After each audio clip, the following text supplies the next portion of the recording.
Hi hello നമസ്കാരം. പുതിയ വീഡിയോയിലേക്ക് ഏവർക്കും സ്വാഗതം. ഇന്ന് നമുക്ക് ബ്രെഡ് വെച്ചിട്ട് ഒരു ബ്രെഡ് പുലാവ് ഉണ്ടാക്കിയാലോ. എളുപ്പമായിട്ട് സിമ്പിളാക്കി ഉണ്ടാക്കിയെടുക്കാൻ പറ്റുന്ന ഒരു റെസിപ്പിയാണ്.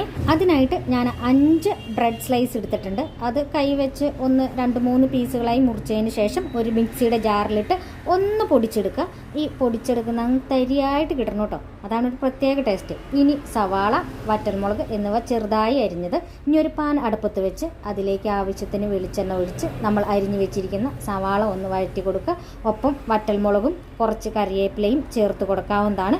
ഇനി ഇതൊന്ന് വഴണ്ടി വരുമ്പോൾ അല്പം ഉപ്പ് ചേർത്ത് കൊടുത്താൽ മതി കേട്ടോ. ബ്രെഡിന് ഒരു മധുരമുണ്ട്, അപ്പോൾ അതൊന്ന് മെയിൻറ്റെയിൻ ചെയ്യാൻ വേണ്ടി ഒരു അല്പം ഉപ്പ്, 1/4 ടീസ്പൂൺ മഞ്ഞൾപ്പൊടി എന്നിവ ചേർത്ത് കൊടുത്തതിന് ശേഷം നമ്മൾ പൊടിച്ച് വെച്ചിരിക്കുന്ന ബ്രെഡ് ഇതിലാക്കി ചേർത്ത് ഇളക്കി കൊടുക്കുക. ഒരു 5 മിനിറ്റ് അടച്ച് വെച്ച് വേവിക്കുക. അപ്പോഴത്തേക്കും ബ്രെഡൊക്കെ ഒന്ന് ഡ്രൈ ആയി കിട്ടും. നല്ല ടേസ്റ്റി സൂപ്പർ റെസിപ്പിയാണ്. എല്ലാവരും ഒന്ന് ട്രൈ ചെയ്ത് നോക്കുക. ബ്രെഡും ജാമൊക്കെ തിന്ന് മടുത്തവർക്കൊക്കെ ഒന്ന് ഉണ്ടാക്കിയെടുക്കാൻ പറ്റുന്ന ഒരു സൂപ്പർ റെസിപ്പിയാണ്.